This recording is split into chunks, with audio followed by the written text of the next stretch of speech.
Thank you so much for listening to another one of my interviews here at Mike Lindell's Cyber Summit. Or it's not a Cyber Summit, he was ahead of the Cyber Symposium last year. This is his summit, and we are going through a lot of scenarios of not only election integrity problems, irregularities, but it's a 2-day event, and there's not enough time for everybody to watch all the problems. So I'm summarizing as many as I can with individual interviews like this one with Caroline Colarusso. Yes. Thank you so much for coming on today. Oh, I'm glad to be here. And you're in Massachusetts, right? I am. This is going to be a good interview. She's got a lot of great information. I watched her tell it on stage, and a little surprise at the end about something. So talk to me about what are the biggest problems that you're seeing in your state, Massachusetts, right now. Without question, it's inflation. I would say the border and election integrity.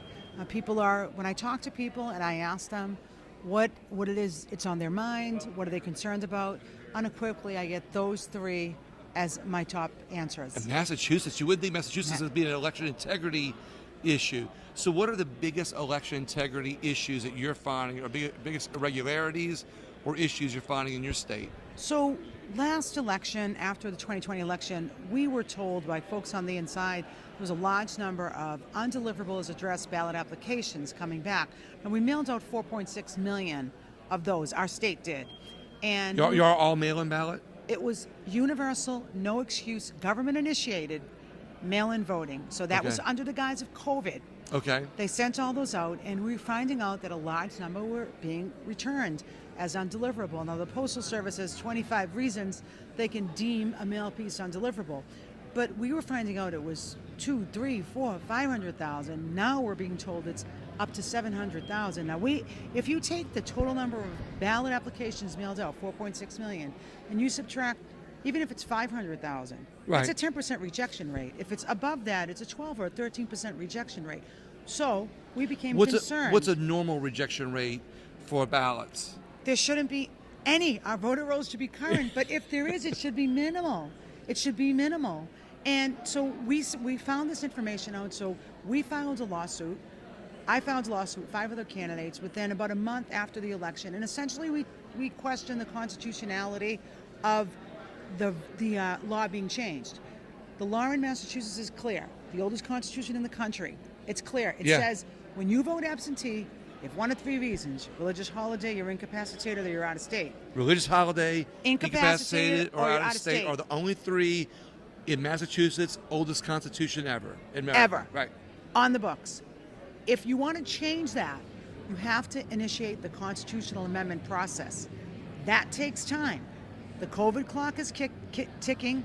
These legislators want to be nice guys and let everybody vote by mail. Right. So they usurped the Constitution, which would have required back-to-back votes in legislative sessions and a vote at the ballot box. And they passed it under the guise of COVID. So we filed a lawsuit saying, hey, if you want to change the Constitution, you have to go the amendment route. You can't do that. It was shot down, and I went to federal court, went to state court, state appeals court. It was shot down. But we sort of said, okay, it's COVID. Let's put it behind us, right? They did it. They made it permanent in the month of July. Again, without a constitutional amendment. So they said it worked so well in the last election, we're going to do it, make it a permanent thing. It worked so well, and no one questioned the authenticity of the process. So I'm a former postmaster. I worked for the Postal Service for many years. I know a little bit about the mail, and we drafted 9 or 10 substantive questions surrounding the process of mail-in voting. I'll give you 2 examples. Questions like, Mr. Secretary of State, how many ballots were returned to sender? Mr. Secretary of State, did the people who got their ballots returned vote? If so, where? Just these basic questions. Right. Our Secretary of State came back with an insulting response. And that response was, those questions that I helped draft, that are basic questions, were impossible to answer. He was never held accountable for the process and oversight of the mail-in voting. And what position does he hold again? The highest election officer in the state. And he's not competent enough to answer basic questions, but he's the highest election officer in the state. If you go to my webpage, I posted the letter. It's on my webpage, ColaRussoForCongress.com. Right. The letter that we draft, you can read it for yourself. It's basic questions. Were signatures matched was another question. You have to match signatures.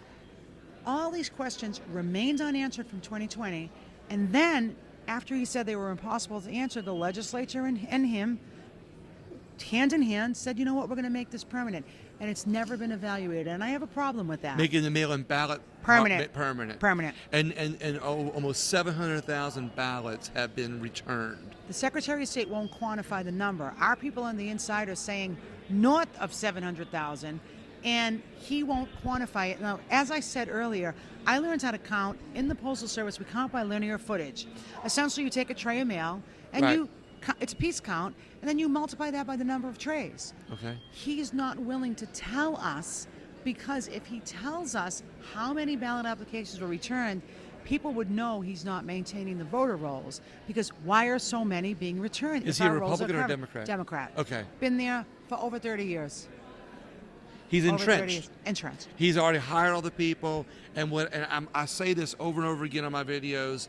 But there's also levels of bureaucracy that he's responsible for that are all defending those, circling the wagons, protecting the system, putting up those barrier walls. Raw political power. Raw political power, creating their little fiefdoms, on this. So what interests me too is, I ran for office at one time.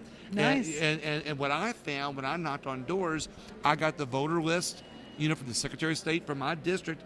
And when I was out knocking on doors, I found as much as 20%, maybe 15 to 20% of the registrations were wrong. They had incorrect information on them. I know. And so what's happening there is, I always tell people, that's where the ballot harvesters are able to create registrations from, okay, with that incorrect information. Also, if you don't vote, a ballot harvester will use that. But let's go with the incorrect information. Would that be where the 700,000 ballots came from? That the voter rolls are incorrect enough to where they're undeliverable, they get sent back, but that's also the amount of ballots that ballot harvesters could steal. That's why we asked him, if these ballot applications were returned, did those people vote, and if so, where? And that question from December 9th of 2020 remains unanswered because the Secretary of State is unwilling to tell us. We should have an answer to that. That is a basic accountability question, and we don't have an answer. And my fear is that it's going to reoccur in 2022. That is my fear. And so I'm running for Congress, and I'm trying to get information from the Secretary of State as to, are the ballots being returned again? Are they? They're probably the same people. Exactly. For all I know. Exactly right. Yeah. So we're trying to. It's very hard in Massachusetts, and probably some of your viewers, it's probably different for them. They have county commissioners, and the election is done at the county. And ours, the Secretary of State mails out the ballot applications, but the cities and towns oversee the elections and the information surrounding the elections for congressional candidates like me. So I'm chasing 22 cities and towns, asking them the questions that really can only be answered by the Secretary of State, because he mailed out the ballots. They didn't. So this is amazing, though, that is it the tail wagging the dog, or is it the dog wagging the tail in this case? It's incredibly frustrating. And, I think the city clerks are frustrated, too, because they don't want all of this. We have now early voting in Massachusetts. We have mail-in voting. Right now, we have 35% of the people that are voting on Election Day. The other 65% are voting either by mail, which is the majority, or early voting. The election is designed to take place under the watchful eye of the public. And what's frustrating for me, and I'm sorry to interrupt you there, but what's frustrating for me is how many people would rather the easy way out, mail it in, I don't want to have to go vote in person. But this is where elections are getting stolen, is in the mail-in ballot system, and people don't want to recognize that. Even Jimmy Carter said the opportunity for fraud increases with absentee voting. Now, we know that there's legitimate reasons for absentee voting. I mentioned three of them to you at the beginning. Exactly, three of them. But universal, government-initiated, no-excuse mail-in voting is different than absentee voting. And it's different because it's government-initiated. Absentee voting is voter-initiated. The voter says, hey, I'm going out of town. Yeah. The government now is saying, here you go, 4.6 million ballot applications. Everyone fit, if you want to vote by mail, it's not the way it should be. It's like print and send everybody on the rolls, and we know how corrupted the rolls are, and let's not use corrupted. Let me say we know how inaccurate they are. Still dated. People Yep. die. People Yep. move. Somebody registers at the wrong address. 100%. Wink, wink. 100%. And Yeah. now 700,000 mail-in ballots. So what? Before we talk about your congressional run, what other problems are you seeing in the election process in Massachusetts? Besides the mail-in voting, we can't get the information that we need from the Secretary of State's office. You almost get stonewalled there. Like, I have a lawyer. I'm writing to the Secretary of State's office a basic public records request. I have a lawyer that answers me. I don't have wherever the person is assigned. I have a lawyer, and unequivocally it's, we can't provide you this because of X, Y, and Z. You are stonewalled. Yeah. Stonewall trying to get information. So The Freedom of Information Act, for that matter. Right? and it's very frustrating. So most people quit, and they say, "Oh, we can't." But I'm not going to quit. The information should be provided. We have a law in Massachusetts that should be provided. I'm going to keep asking for it because, number one, I'm running. I'm a candidate. Number two, I'm a voter. Number three, I'm a taxpayer. Yeah, I exactly. live there, Right. Exactly. you know? Yeah. Yeah. You just want accurate, accessible, auditable, fair elections. I want the process looked at. At the very least, we should have rolled back the onion for 2020 and evaluated it and learned from it and assessed it. Right. All right. And you know what happened? None of that. Absolutely. So what did we do? We said it was great, and we're doing it again without any evaluation. I got a problem with that. Right. I got a problem with that. I agree, and because you have a problem with it, is that one of the reasons why you're running for Congress? It is one of the reasons why I'm running for Congress. Election integrity is very important to me. It's very important to the people in my state. Look, I campaign everywhere. I don't think Massachusetts is as blue as people say it is. I talk to people every day. I don't see the emerging trends in Boston. I think it was a major Boston magazine just came out with an article called "The Purpling of Massachusetts." Look, schools were shut down. Kids, vaccine mandates, mask mandates. People were infuriated. I don't think they're running to the polls with their Democrat ballot this year. No. I think they're going to vote differently. So all I really want is a fair shot at an election. Exactly. That's it. And you know what's interesting? We talk about election integrity, but we also talk about, like you said, Massachusetts being a blue state, and it's not as blue. I talked to somebody from Oregon the other day, and Oregon, if you look at the population, it is primarily Republican. It looks like a microcosm of the country where you see the presidential election, everything's red except the city centers are blue. But the problem, and you would think that Oregon would be more of a Republican state, but the problem is they have over 30 House seats that all meet in Portland. So the people that are controlling the elections have redistricted it in a way to where every district meets in Portland, where it's almost entirely Democrat and the highest population. So now you're getting a legislature that's mostly Democrat as a result, and they're drawing the lines and they're controlling the elections, and then we have more of a problem. It's called gerrymandering, and it happens all the time. Exactly. And it's sad because people, this is in this country. Look at, you ran for office, I'm running for office. Any average person can run for office.